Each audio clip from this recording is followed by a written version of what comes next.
So we're here with Zeke Carwile, who is the lone representative from Alabama in this one. And we talked, Zeke, earlier in the week about some things, and it stood out to us with the young man that you were room with, Lawrence, on there, and just the friendship. How has that developed this week over the last couple of days? I mean, it's pretty cool because we've also been able to practice together. Right. And then, we'll eat lunch, and then we'll practice again together.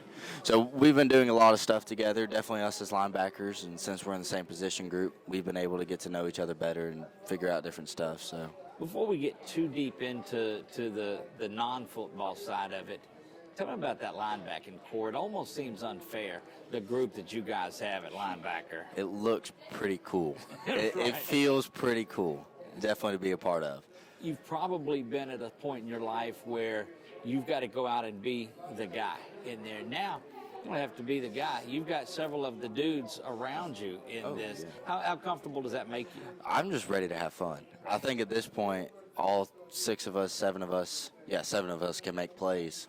So at this point, I just can't wait to see who makes the play. We may play rock, paper, scissors, see who makes the play. There you go. We're going to have fun with it. How about the kickoff team? I noticed today we were out there filming, and all of you guys are on the kickoff team. And Coach Markell says, I got to get them all on the field at the same time somehow. So, yes, sir, we're doing the XFL rules and Right. stuff. So we're able to, play around with that, have a little bit of fun with it. So we're able to, do all those kind of things. I mean, we're almost on every special team. We're just all trying to have fun together. And that's basically the main gist, of this whole bowl game. It shows, and that all started Wednesday night at the media night when we all got together. Thursday night, I guess, at the media night when we all got together. And you talked about having to come out and meet everybody, because a lot of the Louisiana kids have played together. They've played against each other. You've had to come out and meet new people. But that group just seems like y'all have been friends since you were kids. I guess you could say that. No, it's just fun love of the game. We all enjoy the game. We all love the game of football. We all breathe football. Right. But we still have a common sense, and we still have a social life. So we're still trying to get to know each other. Right. Those kind of things. And it's pretty cool, definitely, whenever you're able to see that just through 2 days or so. Well, what struck us, it struck a chord in me, and our foundation of 446 Sports is biblically based out of Ephesians as well. But your desire and your contemplation with pursuing the ministry after football. Tell me a little bit about your heart as it relates to that. I will say for sure that I've been blessed early on. I've had great parents to show me the way. I've had, great aunts and uncles, grandparents, everything along the works just to show me, the right path. And that, all that set in stone, there was no way that they hold me to such an accountability.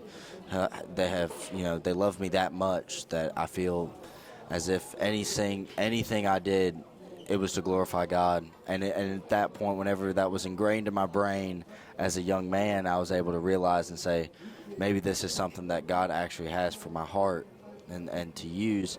And I think just a football is just such a microcosm to use as a platform just for being able to mentor young kids and do all that kind of stuff. It's such a good point, because when we had the 7-on-7, when all the guys were up there speaking last night, they talked about what if your plan A doesn't work, and each one of them told us, said, look, our plan A is getting us to what our plan B is, and your plan B, which turns out to be what your plan A is to glorify God and to bring that others and to minister. And it comes, you can tell that it comes, part of this from family on there. Tell me about your relationship growing up with your dad and the way that your faith has blossomed through that relationship. I kid around. He's not really my dad. He's just my best friend, Right. and we do everything together. I feel like I'm around him more than my friends are, so that's why I call him my best friend for sure. And all those kind of things, and that all trickles down to he knows more than I do, all the time. So I'm going to seek wise advice from him all the time. And I feel like whenever I was able to open my mind to that and be able to see, all the wisdom he has and all the things he's been through, especially in ministry, especially through his walk with Christ, he's been able to make such an impact for the kingdom of God that I was looking at it and I said, that's what I want to do. That's just, it's so great and so refreshing. And Dr. Carwile, we'll ask you this question too, because I've raised two sons. I've got a 22-year-old and a 24-year-old. Okay. And at that age, I knew nothing to them. You know, I was really smart when they were younger. Sure. But when they got into high school, all of a sudden, anything I knew was gone. How does it make you feel to know that, one, looks at you as a best friend, and two, that he does seek that advice? Because so many young men at that age think, you know what, I'm 16, 17 years old. I can do this on my own. I think Joe and I, my wife Joe, she is an incredible mom, an incredible bride, and that type of thing. And we have been teammates in raising Zeke. Now, we didn't have Zeke until 13 years into our marriage. Right. And so when that gift came along, it was so special to us to try to raise him in the nurture and the admonition of the Lord. And then as Zeke began to express an interest in sports, I sort of became that, individual that was an influencer, and I got to serve as his coach when he was a little guy. And then as the years went by, he has the tendency to be an old soul, meaning he is willing to listen to the advice of others. And you're exactly right. And a lot of times in dealing with young men, young ladies who know it all, Zeke has, at least in our sphere of influence, has been open to advice and constructive criticism to help build him into a young man. And we're so thankful for Coach Louis LeBlanc and Westminster Christian Academy. And as Zeke began to focus upon just football and baseball as he got older, they use football to build better men. Right. Which has been something that is catalytic in my life at being a mentor and, trying to encourage young preachers. And we all have ministry stories of when it didn't go well. But as the years have gone by, this coming January will be my 35th year in ministry. And so when I think about that, I go, wow, Lord, somehow, some way, let me not paint a picture that it's always great, but it's always a challenge to share the gospel, telling people about Jesus, letting them understand about the death, burial, and resurrection of Christ, those types of things. But football has been such an outlet where I've got to speak to Zeke's football team. My alma mater, West Limestone High School, Coach Shelby Davis, who is a believer and he also attends our church. Hey, Joel, anytime you want to come and talk to our kids about the Lord, not just a motivational speech, but to talk to them about Jesus, it has been so refreshing. And so I would tell Zeke, I said, well, Zeke, I'm headed out to West Limestone to speak to them, and then I'm coming over to Westminster to speak to you guys. And so again, the gospel of Jesus Christ, that is the overarching goal, but to use something like Zeke and I work out together. He challenges me. I'm going to be 60 my next birthday, and Zeke's coming on. Come on, Dad, you can do this. And we push each other in the gym and have a whole lot of fun. And so I've considered it one of my greatest joys to be his dad. And so the respect is mutual because I've been around teenage boys that have no clue. But to God be the glory, Zeke and I have been able to experience his teenage years in such a way that he hadn't given us one problem, and it's been such a blessing. And I know a lot of families, there's struggles and different things, and Zeke is a typical young man. We have questions, we have good talks about different things, but it's just refreshing to know that there's some young men, and I've seen some of these young men at this bowl game practice that they're trying to do it the right way. That's right. And that just encourages my heart. That is so awesome. Zeke, when you hear so many stories about people that have strayed and that have came back to the Lord, and it's such a special time when that happens. But what do you say to those that don't have to stray, that it's okay right now to stay on the path and not have to stray and come back? Let's see. For me, I don't know. I mean, all of us are human. All of us make mistakes, and all of us have those, sinful desires and all those kind of things. It's just the discipline for me. I always make sure I read my Bible every day. I make sure that I keep this schedule, this regiment that keeps me grounded in my faith. And it's not something, and I think I've gotten mature in this aspect of it's not just a checklist. Right. It's not just me waking up in the morning. Did I pray today? Check. Did I read a Bible verse? Check. Stuff along those lines. Whenever I'm actually able to have a meaning behind it and say, well, okay, what did I read today? And in my opinion, that won't let you stray away. Right. Whenever you see all that good that's in the Bible, that's just coming from, coming from Him, there's no way that you look at that and say, I'm going to stray away from that. Yeah. But once you get in that mindset that it's just a checklist, I think that's the most dangerous place for the devil to get you. Amen. And it's not, it's not just a look at me kind of speech or anything. It's just something that I've always said, what is one way that I can get better today? Right. Do better than my best today. And that's me, really realizing, really understanding what I'm doing, for the glory of God. That is so good. So tell me a little bit about back home. Now, we talked about this some Wednesday. We talked about the battle between Alabama and Auburn. Little town you come from is what? So it's Hazel Green. So we live in Hazel Green, Okay. but we go to school in Huntsville. Okay. Huntsville's a big city in Alabama. It's Right. now that I think the number one city in population size in Alabama. But the whole joke is that it's called Lick Skillet. Okay. And my dad knows more than I do, but my understanding is that where we are, Lick Skillet is just a very small part. Okay. But we're close enough that anybody can call it Lick Skillet. Okay, so let's get the background behind Lick Skillet, because look, this just as much as there are Cajun jokes, there's jokes that there's got to be a place called Lick Skillet, Alabama, from us. So tell me the background. Absolutely. That's a great question. So, in 1992, Joe and I had not got married yet, Right. And so I was still a single pastor, and I wound up at a great church called Bethlehem Baptist Church, Okay. right off of Butter and Egg Road. And This these are just real gets- places. Yeah, this it gets just gets better, better brother. and better. Butter and Egg Road, and got to meet a great friend, Lana Ostrisky, and countless others that have just been lifelong friends now. Right. But so Joe and I were dating, and I was trying to tell her where the church was, and so she was trying to make her way to the church, and she makes a wrong turn, and she stops somewhere and says, listen, I'm looking for a breakfast road. And they said, oh, you're looking for Butter and Egg. And she said, honey, do you realize that you're in downtown Lick Skillet? So, of course, Joe is just, okay, I'm from Lacey Springs, Joel, and now you're going to pastor a church in Lick Skillet? She said, where did this name come from? So lore says that Lick Skillet was about this lady who could just cook. I mean, anything, whatever. And evidently breakfast was just a great, great meal. And they said it was so good that you would lick the skillet. And so it has stuck. So Zeke, myself, Joe, all of us that, Zeke is doing some preaching now, and my wife Jo does women's conferences and things. And of course, I've been pastoring for over 3 decades now.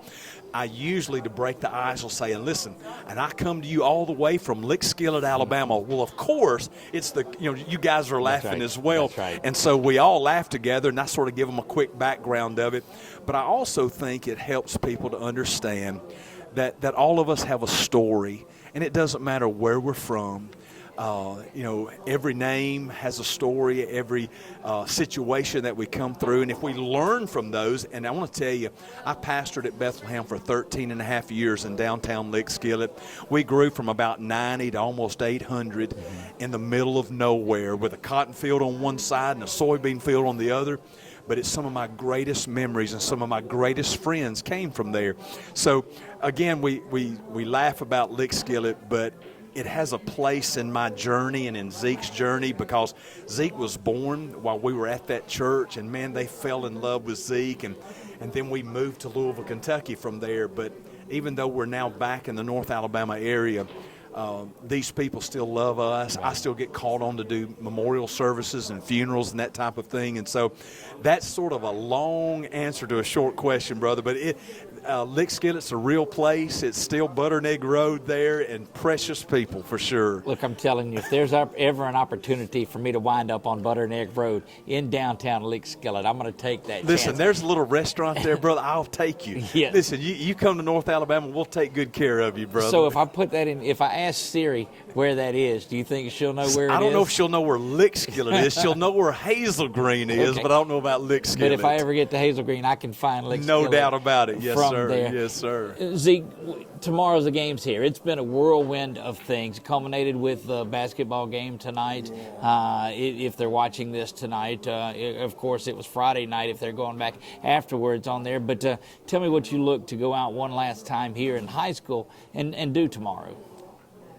You know, not many people get a chance to play in December. That's right. And I just got to take it, one opportunity at a time. I was able to have 2 more practices today than a lot of other people did. I was able on my birthday to have 2 more practices than everybody else did. And Today your birthday? No, yesterday was. Yesterday was. So happy I birthday. did. I did. That's awesome. Happy but birthday. thank you. But it's just those small opportunities that I have a chance to make a difference, to make an impact. And I think the more I look at that, the more I can say, confidently that, I have no pressure. I can't wait to have fun. I mean, goodness gracious, I'll probably just be high-fiving my teammates at this point. I don't even know if I'm going to, be in on any tackles. I'll just be like, yeah, hey, good job, and stuff like that. It's great. It's going to be great. I've got to believe, as sure as I am, that Butter and Egg Road is a great road, that you'll be in on some tackles. Well, I mean, my thing is I'm looking at everybody, and I'm just like, I can't wait to celebrate with you or something, right. man. I mean, look, there's some playmakers alongside you. Absolutely. On there. The young man, Lawrence Rivers, is one of those. I think that you're rooming That's with my roommate. Just a phenomenal player and a great story that yeah. he is. When the cleats are up after high school, what's the next step for you? I'm still praying about it. I don't know whether or not. I do believe I have some call to ministry. Right. I'm still wrestling with that, making sure that it's not me looking at my dad and saying, man, that's something I've wanted to do, but it's something from me that says, or something from God that says to me, this is the way that you're supposed to make an impact in the world, right. An impact for His kingdom. But after high school is done, I don't know whether or not it's, me as a full-time pastor, senior pastor somewhere, starting small, going big, or as a chaplain, or I'm bivocational and I have a job, but at the same time I'm working at different spots, a youth pastor, any of those kind of things, because the more I look at it, coach makes more impact on a young man's life than any other person in the world. It's great for a pastor. Right, but usually young men only see him on Sunday. That's right. Or a youth pastor on Wednesday, or whenever they have youth nights. But whenever a coach or somebody along those lines, a teacher, can make an impact 5 days a week, and then be able to look at them and say, "Hey, why don't you come to church on Sunday with me?" Right? That's 6 days, right? Stuff along those lines. And for a high school teenage boy, at least for me, I would look at that and say, this person's really invested in my life to make a difference, to make an impact in my life. Can I share that story right quick, Zeke? It just happened recently. Sure. So, just based upon what Zeke shared, Shelby Davis, head football coach at West Limestone High School, my alma mater, I get a text from him a couple of weeks ago, and he says, hey, man, you came and spoke to our kids. I've had one of my players reach out to me, and he wants to know more about Jesus. And I said, hey, man, bring him Sunday. Let's spend some time in my study after the service, and let's see what the Holy Spirit does. Right. And got to lead that young man to Christ. I'm going to be baptizing him in the next couple of Sundays. And Zeke is so right. And listen, you coaches that may watch this, please understand your influence. Right. Please understand the power that you hold, not just about football or any other sport, but how you treat the gospel, how you share the gospel. And again, like my friend, Coach Shelby Davis, he said, I'll come pick you up. I'll bring you to church with me, and I'll get you in the right place. And I told Coach, I said, Coach, you could have done this. He says, no, I'm going to trust my pastor more with this side of it. Right. I can do the X's and O's, and I can call a defensive call or an offensive play. And see, we're a team. That's the thing, and I think that's so important. And Zeke's been influenced by Coach LeBlanc. He's got position coach Coach Sloan, others that have influenced him. And Zeke will come home and we'll have conversations. He said, man, Dad, let me give you this nugget that I got today. And he'll text me things. I'll text him things. And so I just needed to share that because of the influence and the power of a coach. I think it was Billy Graham that said, that a football coach will reach more people in his lifetime than any preacher can ever even think about. And Zeke is so right. You're around them 5, sometimes 6 days a week. You're coaching them. There's practices. There's film day, all the things that you do. And isn't it amazing that we can tell them about Jesus through the midst of that? And so, anyway, just wanted to tell that story, Zeke. You know, and Zeke, to build on that too, you know, there are a number of bowl games you could have played in, a number of places you can, but you come to one that is founded on the Lord, and you know the work that Coach Andy does, and bringing in the guys to tell you their perspective about it as well, and the young man from the FCA that was out there today. How important was that in a decision to come all the way down to Baton Rouge and be a part of? At least for me, one of the things I look at, you know, if I'm looking at a job, if I'm looking at, you know, bowl game, if I'm, you know, even looking at a woman, I'm looking to see if they're centered in Christ. Right. That's the main thing that I could care about. And at that point, whenever you look at that and realize that, for me, it's not like, I don't know how to say it, I'm not ashamed of the gospel. I'm right. Romans 1:16 all the That's way. right. But whenever I have, you know, people behind me in my corner, and they're all in the same message and the same, you know, point as me, Yep. man, it's even better. Yeah. Because it's like what my dad said, we're all a team. You know, right. we're a team for the gospel. You know, all of us have a chance, you know, to share something. It's just whether or not we're going to do it. We're all leaders. It's just it's just a matter of how much you want your spotlight to be, and you have the decision to make it that way. That's right. Guys, thank you so much. This has been wonderful. This has been our very first episode of what we hope will be many more of it as well, and certainly couldn't have planned a better time. And you guys, we've never known each other before Wednesday night when we sat there and visited. Yeah. And I expect that I've got a couple of lifelong friends now. Well, please know that you do. And, you know, when Coach Andy extended the invitation, right. and knowing his heart for young men to help them, not just collegiately and maybe to get them in front of a coach, but to bring FCA, yep. to do the 7-on-7 and let these brothers tell their story. Mm-hmm. That's what I want my 18-year-old son to be hearing. Right. I want him to be invested in, and that's what this bowl game's been about. And okay. and we're going to play ball tomorrow night. It's going to be fun. The junior high guys are going to play tomorrow afternoon, yep. and the seniors will play tomorrow night. But they're going to take away more than just a game. That's right. Because life matters, and what happens after you hang up the cleats. I told Zeke the other night when we were talking about all that was going on, I said, Zeke, I remember the last time that I hung my cleats up. Mm-hmm. It was on my birthday, April the 28th, 1983. I'd walked on at the University of North Alabama to play right. football. I'd met with Coach Wayne Grubb, and he looked across his desk and he said, hey, man, you're a good ball player, but we don't have any scholarships for you. Right. And I already knew that if I didn't earn that scholarship, I was going to have to do something else.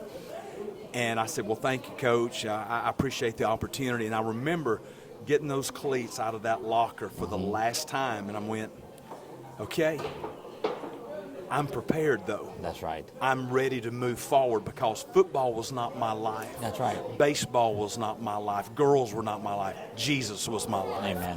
And that's been the same thing that we've tried to invest in our son, right. to prepare him for whatever is next. That's right. And life throws you curveballs. Sometimes things happen. Number one, you don't understand. Number two, you didn't see it coming. But Jesus is there with you no matter what. And I pray that if you're watching, just know that Christ, even in those tough days, even when you drop the ball, even when you fumble the ball, when you miss the tackle, whatever, he's still there with you. And life is going to reveal some things to you about character and integrity and whatever. And football is a great way. And I can't remember who gave me the quote, but they said, football's a great sport, but it's a lousy God. You can't worship football. You got to worship Jesus. And, brother, thank you so much. It's been Guys, a pleasure. Thank you for the opportunity. Yeah, thank you for the it certainly opportunity. has. That'll wrap this episode up. Guys, thank you very much. And we'll see you the next time. Again, I am Doug Gann with 446 Sports. God bless you all and good night.